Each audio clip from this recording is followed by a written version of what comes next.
Well, hello. Welcome to Spindle City Straight Talk. I'm Chip, And I'm CJ. and it is Monday in the Riv after a rainy morning. And Yeah, it came down like cats and dogs. huh? Yeah. Came down Now like the cats sun and is dogs. I out, stepped in a poodle. and I guess it was a fairly quiet weekend, I guess, and I would expect things to be heating up. I am seeing some new, Jeff. Uh, I am seeing some new signs for people I've never heard of. Hi, Jimmy. How are you? Hey, Jim. Uh, I've seen some signs for some people I have not heard of, candidates I have never heard of. Uh, a bit late, I would say, because I agree. I I was don't looking at know. my ballot. I got my ballot today. I was looking at my ballot Oh, going, who the hell is this? Who the hell is this? Who the hell is this? Had no idea who they were. Never heard their name before. yeah, yeah. It's that's it always fascinated me. Like if you're gonna run for election, uh yeah, well, yeah, the no kings protest. The irony of the no kings protest. We have a king, but if we had a king and you made those protests, you'd be executed. Right, and they weren't executed. So that's the irony of it's hailing taxis. Okay, nice one, nice one, Linda. I had to put it out there. Linda posted it. So, Yeah, yeah. It's pretty good. hi, Gene. How are you? Gene, yeah. What's up, Gene? How you doing?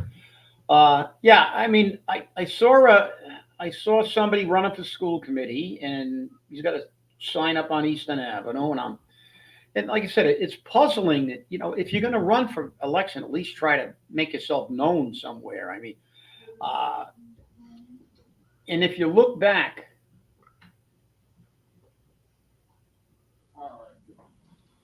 well, it's difficult to cast a vote if you want to vote intelligently if you don't That's know right. anything about the candidate. I mean, I mean, these people put their thing on, they put their name on a ballot, and they haven't learned from history who gets elected to the city council in Fall River for the most part. Very, Name very recognition.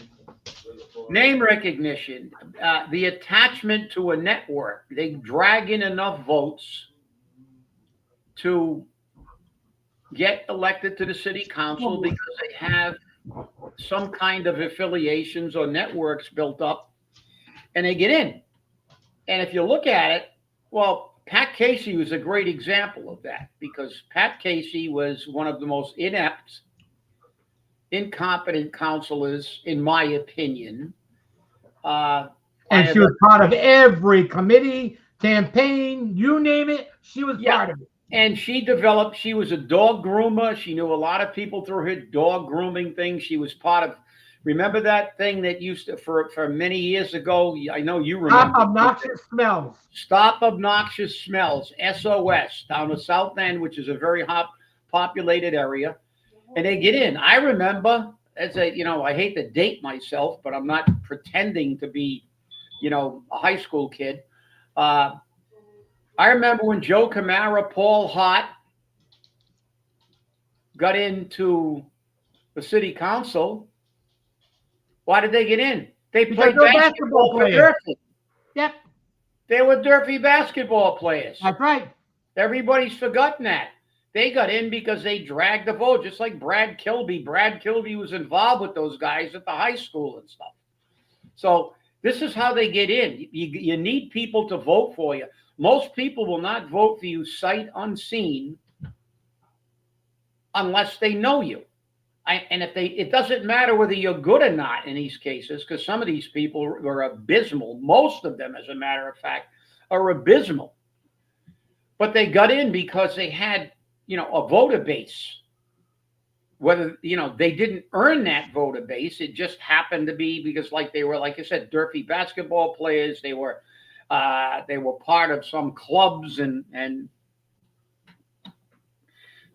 this is why these other people. And the irony is, some of them may have good ideas, but how are we supposed to know? They didn't get their message out.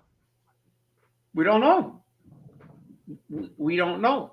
I mean, I guess they're hoping that everybody is so upset they're just going to vote for every non-incumbent, that they're going to get a couple of votes, because I don't know. Maybe it's just me. It's like maybe I've always been too competitive. I don't normally enter things that I don't want to win. I don't play games with I want to win when I play, whether in any game. And when I ran for these things, when I ran for president of the union, the men knew what I stood for. I campaigned, and I made sure I got my message across. But it's disturbing, because I think that's one of the major contributing factors for the low turnout in these elections too. Besides apathy and there's a whole host of other things. But people look at these names that they pop up like 3 weeks before, 4 weeks before they've never seen them, or they see them again. We get back to these so-called debates that you get 1 minute answers and 30-second rebuttals, and they really don't know anything about the candidate. And so these other people who have been incumbents have built a voter base.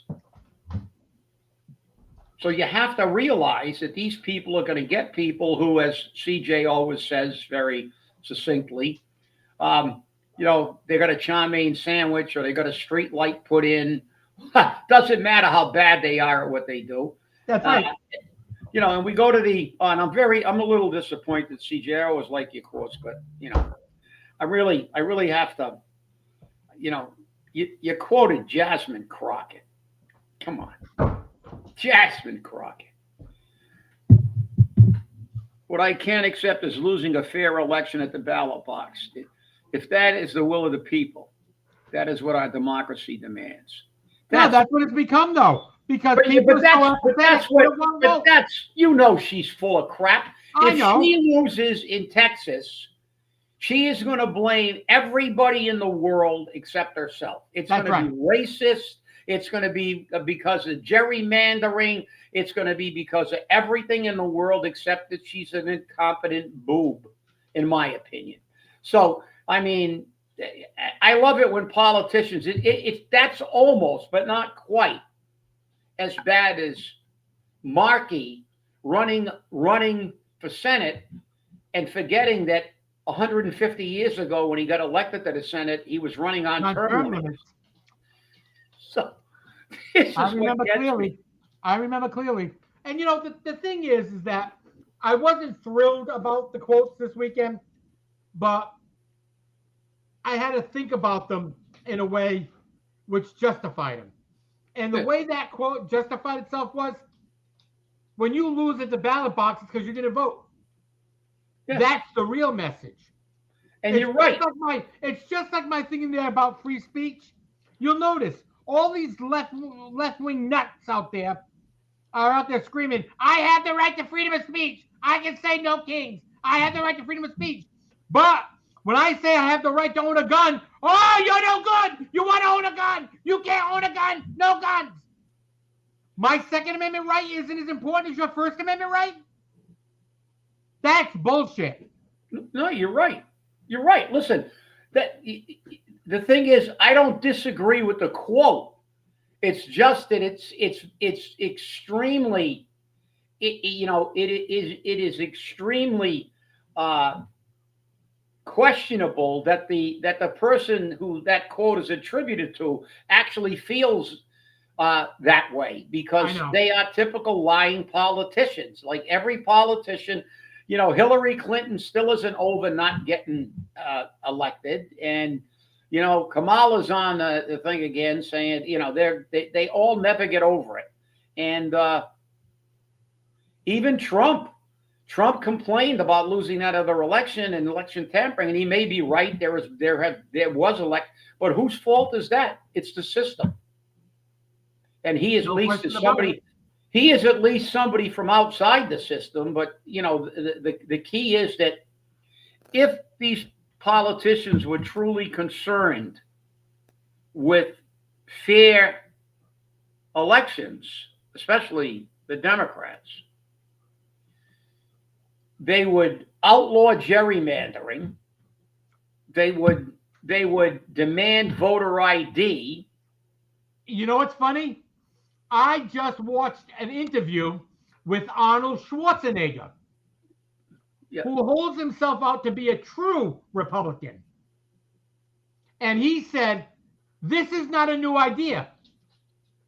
Okay? Gerrymandering is bullshit. That's what he said. Bullshit. yeah, He said, voter ID should be the law of the land. He goes, where I come from, to vote, you have to have an ID. yeah. He said, if you don't have an ID, you don't vote. But the liberal Democrats say, oh, no, you require an ID. People aren't going to be able to vote. Why? Rhode Island did it. If you can't get an ID in Rhode Island, you go to the Board of Elections, have your picture taken, and they give you an ID. And they don't charge you for it.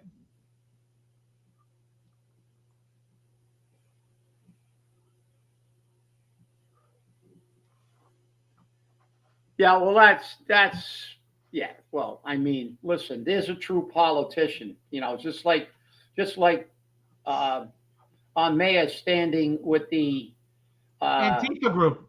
the Antifa group and taking a knee and standing Yep. with the trans readers in a wet when there's a church group across the street. It should have been a neutral thing. Listen, all these people have a right to protest, but you're right, Linda. If you're a law, there's somebody who's in law enforcement, so he is de facto condoning the violence on law enforcement agents. And he has a right to that. But unfortunately, with when you have a position like that, you cannot divorce yourself, separate yourself from making your personal position the position of the department you represent. That's why you have to tread carefully when you do things like this, because there are people. Listen, there were 7 million of them. Last time I checked, we had well over 300 million people in this country. They made a big deal out of 7 million people showed up. Well, 7 million people is not a lot of people out of 350 million. Not a huge amount. Last time I checked, if you subtract 7 from 350, you got a lot of people left, like 243 million, a lot more.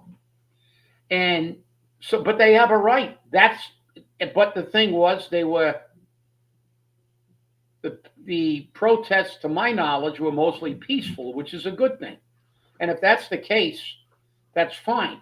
But just as you pointed out, Linda, with the sheriff doing something like this, fundamentally showing he's more political, and law enforcement people have to be, not that I'm naive that they all are, but they're supposed to be non-political.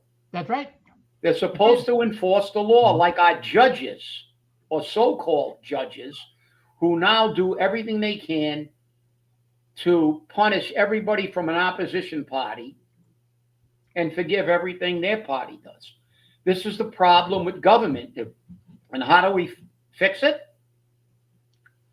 We have to clean out government on all levels, because these people are the masters of stating the obvious in an election year. So I've heard from a very reliable source, CJ, that Paul Coogan and his pal Jakey Oh yes, have now had an epiphany. yes they have. They must They have been had an listening to some of epiphany. our older shows. Yeah. Yeah.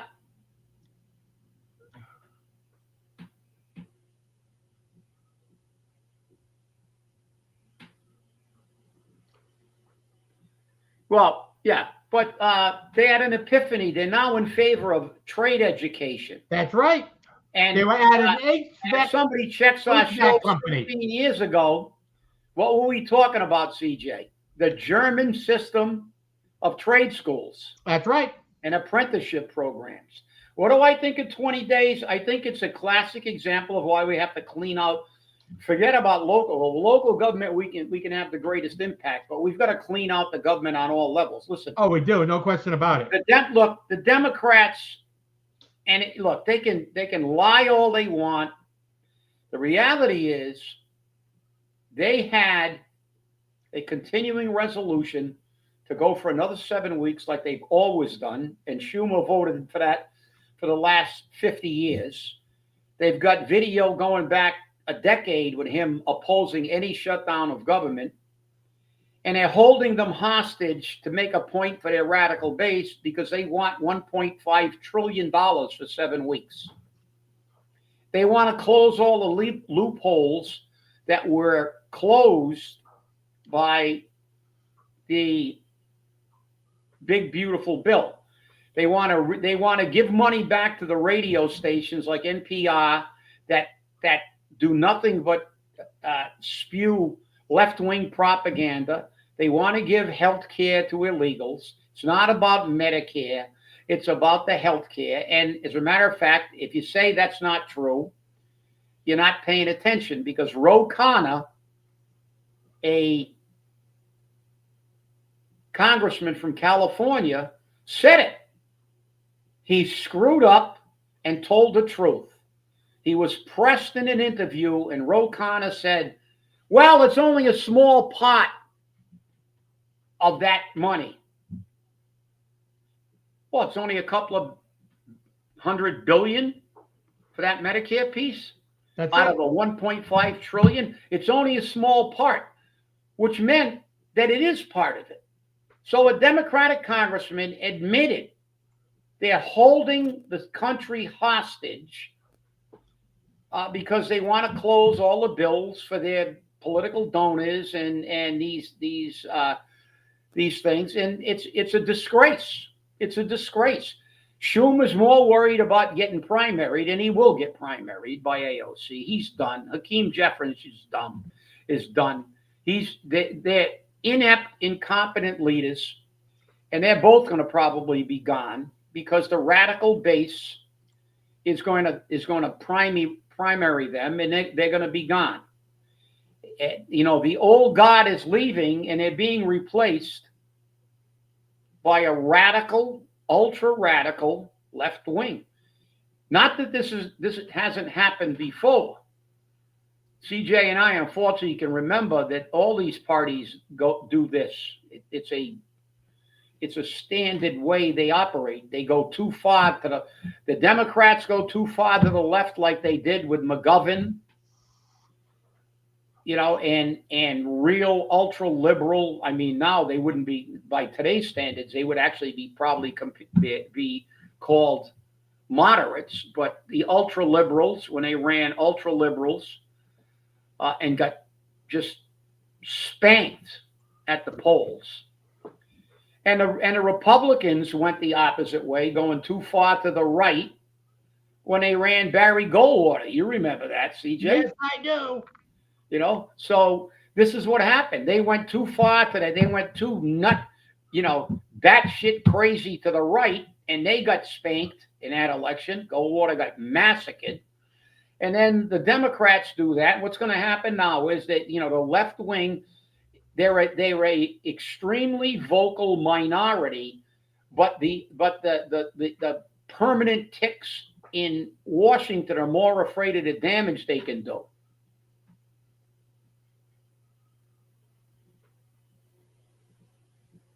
Yeah. That's their fallback position. If you try to tell them that what they're doing isn't correct or something, and you're threatening them, you're holding us hostage. Yeah, everything's a hostage. It's all hostage taking, and Right. that's the key. The key is that's why. Listen, you got to just keep changing these people. Like diapers, because they are all full of shit. And you got to until you get somebody in there that fights for the people. Then you reward them. Those offices, they should be honored to hold those offices, to be a representative of the people. When they become political ticks whose primary function is to get reelected and get rich. The irony of Bernie Sanders, a multi-millionaire, and AOC, another person who was extremely wealthy before, in spite of her, assertions that she was brought up in Brooklyn, in the Bronx. She wasn't. Uh, you got these people flying to all these things in jets, and they're loaded. Bernie's got like 5 houses. I mean, they're just contradictions of themselves. They just, everything they say is a contradiction. Like the guy running in New York City, his parents are loaded. He's a socialist. Bernie's a socialist. That's an oxymoron. A millionaire socialist. He's not supposed to be a millionaire. They're supposed to be taking that money away from him and distributing it to the people. Isn't that the concept of socialism? Isn't that what Marx and Engels said about socialism? And But this is the problem. These people stay in office. They get there and they stay there. And once, no matter who they are, once they get there, especially Washington, they become corrupted virtually instantaneously when they find out how much money they can make, how great it is, the power, the people throwing money at them, the people throwing information on investments at them. Every one of those people is a millionaire if they're up there for a little while, no matter who they are. Trump got in there, he was already a millionaire. Okay, everybody's complaining. But how about Lyndon Baines Johnson? You remember him, CJ? Yes, I do, LBJ. One of the richest men in Texas, and that's pretty hard, guys. A lot of rich people in Texas. A lot of rich oil people, a lot of rich businessmen in Texas. Lyndon Baines Johnson was one of the richest men in Texas. You know what Lyndon Baines Johnson was before he went to Washington? A school teacher. I don't know many millionaire school teachers. But once he got to Washington, voila, millionaire. Just like Nancy Pelosi. What did she make last year in stocks? $7 million bucks. Voila. She's a genius. Better than all the Wall Street types. All the great investors, all the great investment minds on Wall Street. Nancy outdoes them all. Her and Paulie. They all do. And again, they're fighting against prohibiting them from making investments.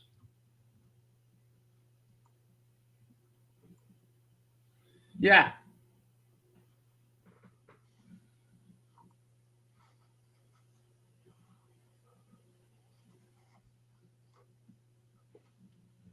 Yeah, Nelson, you did. I don't know if you put that up. Did you put that post up from Nelson? This one?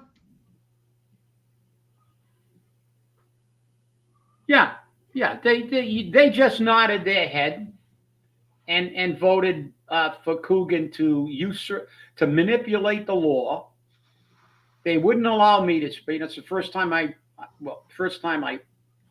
got close to being thrown out of a meeting because they wouldn't even allow me to speak. I got up there when I called him. I said that wasn't factual, but then he wouldn't let me expand on that, but they allowed it. Hey, Stevie, how you doing? But that's the problem. That it's just like when they accepted that letter that was illegal and didn't complain about it, and Mandami just took a picture with a terrorist leader from the World Trade Center bomb. Look, the guy. There's another guy that's a walking contradiction. There's another socialist millionaire. His mother and father are extremely wealthy, and he's never pretended that they're not. It's like I'm a socialist, but I don't have to work. I work for my mommy and daddy, and my dad said if I don't want to do anything except campaign, don't worry about it. And here's a guy that's telling you that he's going to give you some of his money, which is bullshit. They never do. You think Putin gives his money to the Russian people? I gotta break in here for a minute. I just received a message from Local 1314, the Fall River Firefighters Union. Okay. After receiving the report, one fact is undeniable. Our fire departments continue to operate with dangerously low staffing levels. We remain committed to working with our elected officials and urge them to uphold the responsibility to public safety by ensuring compliance with the NFPA 1710 standard. Our thoughts remain with the family and friends of those affected, and a full statement will be released later this week. President Michael O'Regan, Local 1314. Well, I'm glad you brought that up, Mike, because today I watched, I caught it a little bit on the local news that the after action report was released. And, they talked about the bravery and they talked about this and they talked about that, but they didn't talk about the Manning again. And you're right. I was fighting for Manning when you were, I don't even know if you were on a job when I first started that fight, but you were on a job.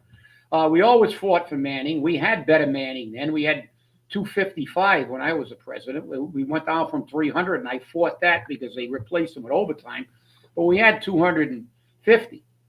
And a lot of people don't realize we once had minimum Manning on the Fall River Fire Department. After Frank Candeas died in a fire at 555 Middle Street in August of 1972,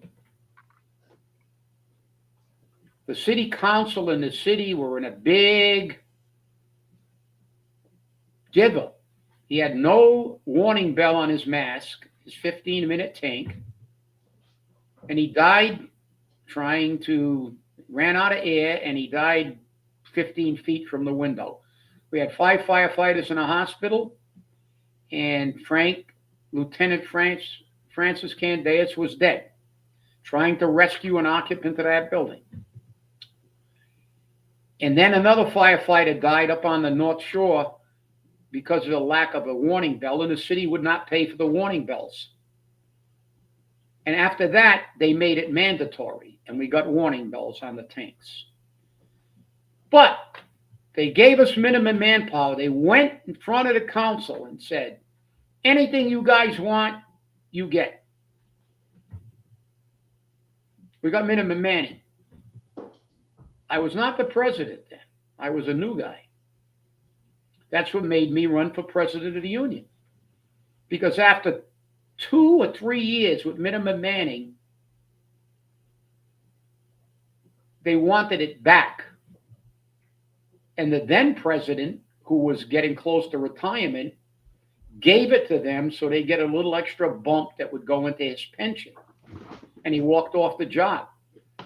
Again, the city put the safety of the firefighters then by taking that away. They didn't care about, they didn't care. They cared for that one New York minute after a fire lieutenant died at a fire to give you what you needed. And you need it again. You're right. I don't want to hear Paul Coogan. Nobody in 1314 should give that bum a vote.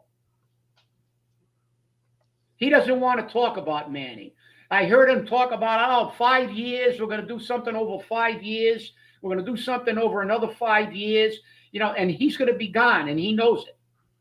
That was code for I'm not going to do shit. And I know it because I know bullshit when I see it. I don't even have to smell it. I just look at it steaming when it hits the ground. That is the most important thing you have, guys. And you know it. I'm preaching to the choir. But to the people that don't understand firefighting, listen, I was a chief for nearly 25 years. I ran fires. I ran them with full crews, and I ran them with crews that weren't full. You can't do the job without adequate manning. It's simple. You get to a fire, you have particular things you have to do. You have to ventilate, you have to begin search and rescue, you have to lay attack lines, you have to supplement water, you have to do a whole bunch of things as a chief officer. You coordinate that with your officers. If you don't have the men, you can't do the necessary things quickly enough. Because in case you haven't seen a fire propagation curve, yet that thing is basically out of control and is producing enough smoke to kill people in a building after 3 or 4 or 5 minutes. And you can't wait. That bullshit that they gave when I gave the presentation, when Dawson went up there and said, "Oh, don't worry about it. We'll run with 3 men and we'll send them more trucks." Well, guess what?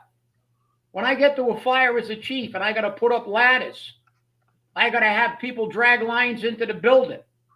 I got to have people do search and rescue. And I got 3 men on every truck. And I got 2 engine companies and a ladder company and rescue. Engine company doesn't have 3. It's only got 2. The driver's got to stay with the engine. So I got 2, 4. Ladder company, they got to use the aerial or something. You got 2, 6.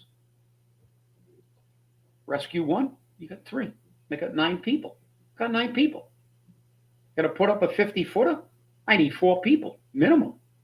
Actually, you need more than that because you're supposed to use the tormentor poles. But if I got to ladder a building, I've got to do rescue. You think I can do that with that amount of men? You can't. You can't do it. You can't do it. As a matter of fact, CJ's on is alive, and the 2 babies she threw out the window at Montauk Street when I was the chief at that fire, out a 3rd-story window, are alive because I had full crews, and I was only a block and a half away at the Globe Station when that fire came in because it was on Montauk Street. If I would have had the crews that they got now, I don't know if I could have saved that woman. And I'm not saying that for dramatic effect. It's a fact. So this isn't theoretical, people. I'm talking about somebody that fought every major fire in his city from 1971 into the 2000s. I was the chief on the fire front at the Kerr Mill. I fought St. Peter and Paul right next door to your house, CJ. So yeah, I know. me.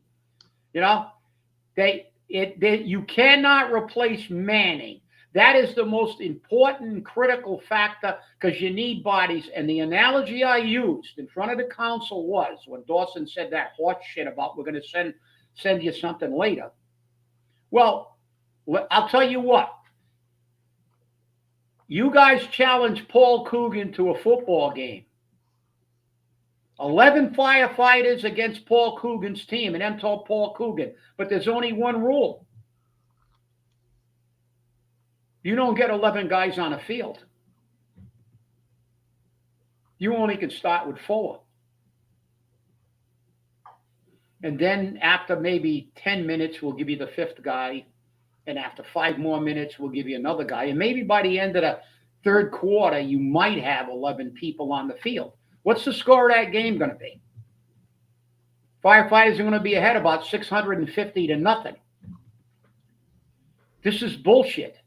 And it's politics. And they're going to cover their ass again. And they're going to try with the report and go all over the place except one thing. And he is right. The president of Firefighters Union is 100% right. Do not let them forget this. Go before the council and complain again. I don't care what they say, because I've been there. I've done that. I know the difference. When I got on a fire department, we had 300 men.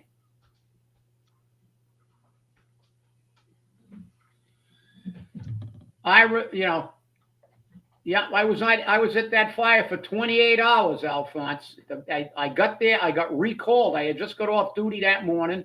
I got recalled, and then I stayed there all day and all night at that fire, and then I was on duty the next day. So I ended up staying more than a full day. But when I was on there with 300 men, we had 5 guys on a truck, which you're supposed to have in high hazard areas, by the way, not just 4. But we had 5 guys, and in prime time, once in a while, we'd have 4. But we had crews that complied with the NFPA. Can it save every life? No. But does it save lives? Absolutely. When we had 300 guys, do the numbers now, guys. I just gave you the numbers. Right now, they're running 3. So the driver's got to stay with the truck. So it's 2. Think about 5. The driver stays. Now, if I got 3, let's do a quick math. 3 guys on the 2 engines. That's 6 people. 3 guys on a ladder company. Forget about rescue, because rescue will come and okay. But let's just use that as the task force, supplemented by rescue. 9 people. Out of those 9 people, 3 people aren't usable because they are with the trucks. Or even if you say the ladder truck, you can use them, and they're putting up ground ladders. Okay, so you got 10 people. Do the math. You got 4 people.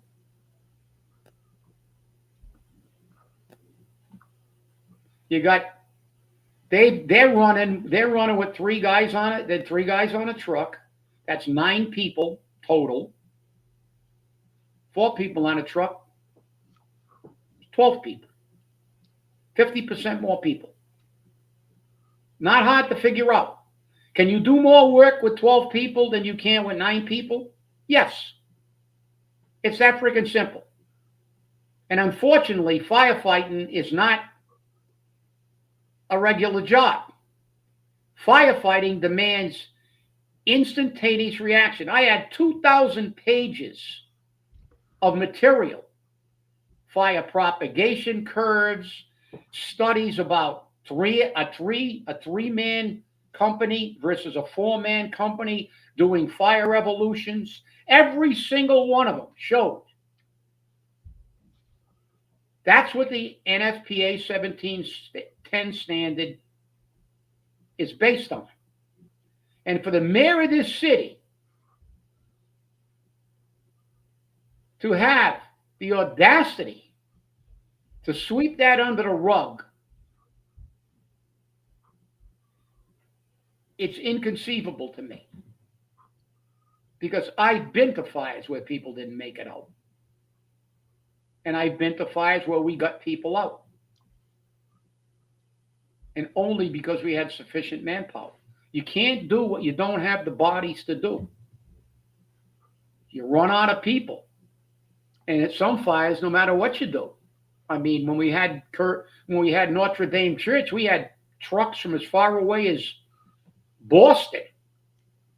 We had trucks from Rhode Island that had to use we had to have special adapters to hook up to our hydrants. We had people from everywhere at Notre Dame. And then, even then, we couldn't stop it. But that's a different story. We're talking about life safety. You cannot. The most important factor, new trucks, just like Paul Coogan with his new schools make people better educated. That was a lie. New fire trucks don't put out fires. Firefighters put out fires. That's who puts out fires. And it's an outrage that after a catastrophe such as that this council can't step up and tell Paul Coogan, I don't want to hear your bullshit. Give them the men they need. but they won't. Frank Candeas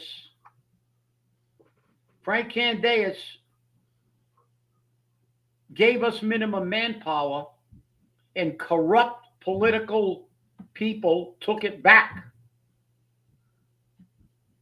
helped by a union official who didn't do his job because he was going off the job, took care of himself. We should have never given it back. I fought my entire career to try to get that back, and I failed. But I fought the fight. But I kept it at 250, 255. But I'll tell you, this is a disgrace. I'm giving you flashbacks. You should see the flashbacks I'm getting, because I mean, I'm thinking about the fires I went to, and I think about what they got to do now with the manning level they got. It's virtually impossible to execute what you need to do. It's like I said, it's like being a football coach. Okay, defense, get out there, all 6 of you. Oh, wait a minute. You're going to give me another defensive back to guard the 6 people that are running downfield after they're downfield? Are you people nuts? You can't figure that out? They don't want to hear it. They don't want to hear it. You're going to have some bought out chief that have to kiss somebody's ass to get to be chief of the department, say, oh, don't worry about it. We're going to send you a truck right away. Right away, my ass. How do you know right away? You're not talking to some clown that doesn't know the job. There's a fire in a Flint, the Flint station response. What's the next arriving pump? Where's the next arriving pump going to come from? Center station? Candeas? What happens if they're at a run? Where are you going to get the truck from? The north end. How long is it going to take them to get there? What happens if you have simultaneous fires and you got your bare ass on every truck? So now you don't have one fire you don't have enough manpower to go to and protect lives. Now you got 2. So don't give me that shit, Paul. You may say you were a vice principal, and you probably still are because you're not a mayor.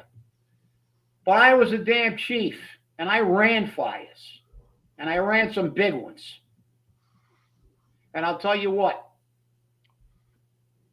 I didn't get any help, and I know the job, and I'm not going to bullshit anybody about the job. I'm not going to. I would, and that's why I didn't become chief of the department. I was told directly, we're not going to make you chief because you're not going to, you're not going to do what you're told. You're going to make sure that you get manning and stuff like that. They don't want that. They want people that are going to nod their head and play the game with the mayor, just like every department head. That's the Mayor Cooper you got to do to get the jobs. Don't mess with the mayor. No, it is. It is. I mean,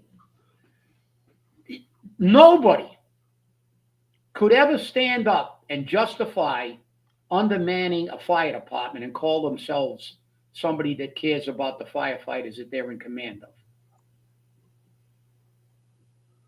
Leo Stapleton, who was the fire commissioner for the Boston Fire Department, I think I've told this story a few times, but it bears telling again. Leo Stapleton was a fire commissioner in Boston. And in those days, in order to be a fire commissioner and in charge of the department, you had to have 10 years, a minimum of 10 years as a chief officer in the Boston Fire Department. And he was a hell of a firefighter. He wrote a book. And you should you read it someday, And he's got some great stuff in that book. And I've got the book over in my bookcase, one of my bookcases. And but the Boston mayor cut the fire department drastically. And you know what he did? He went on TV and called a press conference and said, Boston Fire Department will no longer do interior fire attack. We don't have enough manpower. We're going to have to only fight defensive. We're going to protect exposures. We're going to attempt to save the lives, but we're going to let the property burn to the ground because we do not have sufficient manpower. Guess what? He got the manpower back. He had the balls to do what a chief should do and a commissioner should do. So you know what Boston's response to that was ultimately? They changed the law, changed the way they do it. No longer did you have to have 10 years as a chief officer in the Boston Fire Department to become a fire commissioner. You're a political appointee. And they appointed a retired naval officer as chief of the Boston Fire Department. You know why? Because he'd do what he was told by the mayor. This is what politicians do. It's reprehensible. You wonder why I never ran? I hate politicians. I watched them march at I went to 5 funerals of men who died in the line of duty in the city of Fall River. And most of the time, I put those things together because I was the president. All the way from Frank Candeas, and I wasn't the president, who died, all the way till Jerry Nadeau and every one of those, the politicians that wouldn't give us minimum manning were walking right in the front of them. You think it didn't piss me off? It did. And because this is what you got. I don't want to hear that. You know, Coogan and Auchincloss are now figuring out technical education is good. Coogan still hasn't figured out we need men, bodies on the fire department. It's a labor-intensive job. You can't put up a ladder without bodies to put up a ladder. There are studies that say 15 minutes at a working fire is equivalent to a 40-hour work week. I had studies that showed blood pressures of firefighters go up to 200 over 100 at fires. They go from 0 to 100 miles an hour. They're sitting in a station or sleeping. The bell goes off. They jump up. They throw on their gear, and they're at the fire, and they're working at 150%. That's why they get heart disease at twice the amount of the general public. That's why they get cancer at twice the amount. That's why we have a cancer bill and a heart bill and a lung bill. It's not a job. You got to rip ceilings down. You got to climb up on roofs, and you got to chop holes in roofs. And it is a labor-intensive work. You can't, it's not accounting. It's not accounting, where you might break your pencil. It's a damn difficult job in a fire. And when you don't have enough men, it's virtually impossible. So with that, I'm going to stop ranting because you should have never read that to me because I go nuts when I hear that shit. I'm sorry.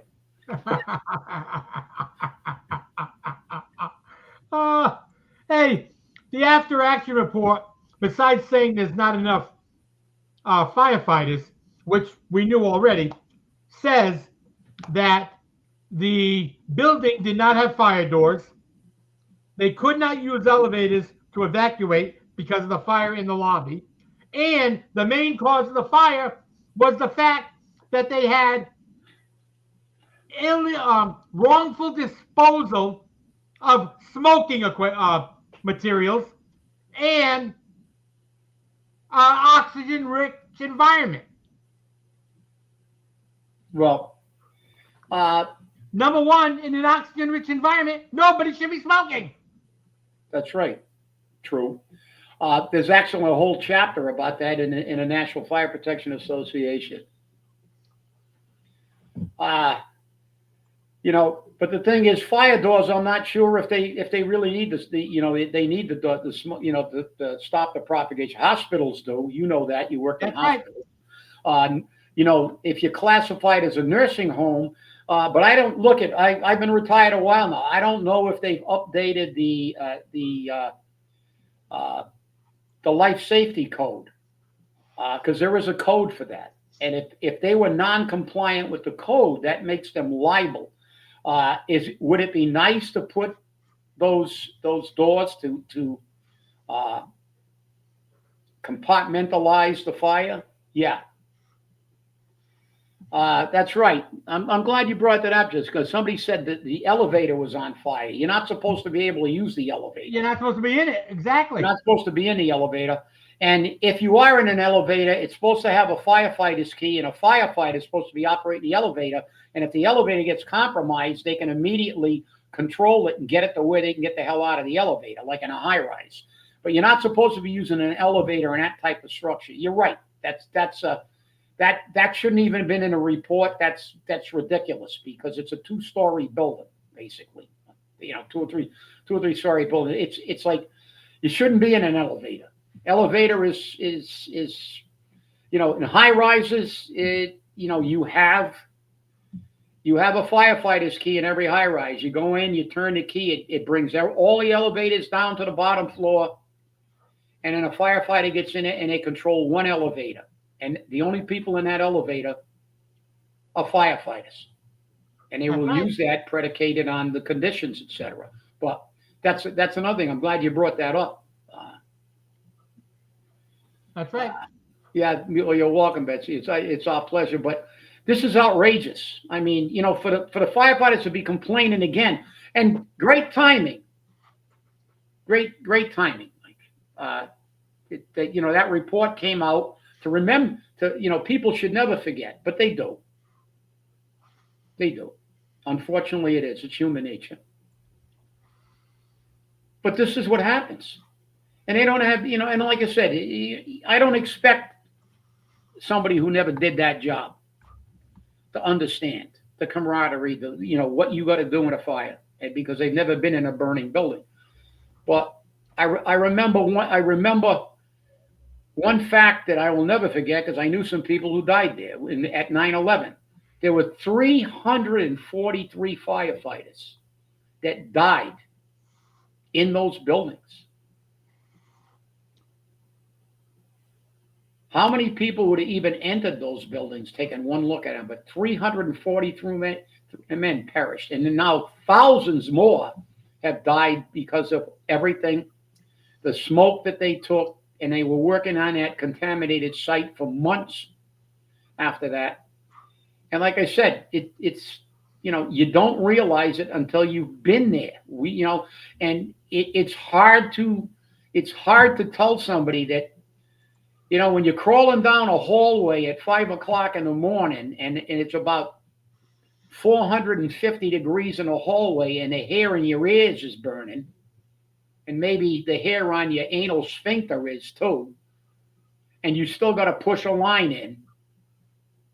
It's tough.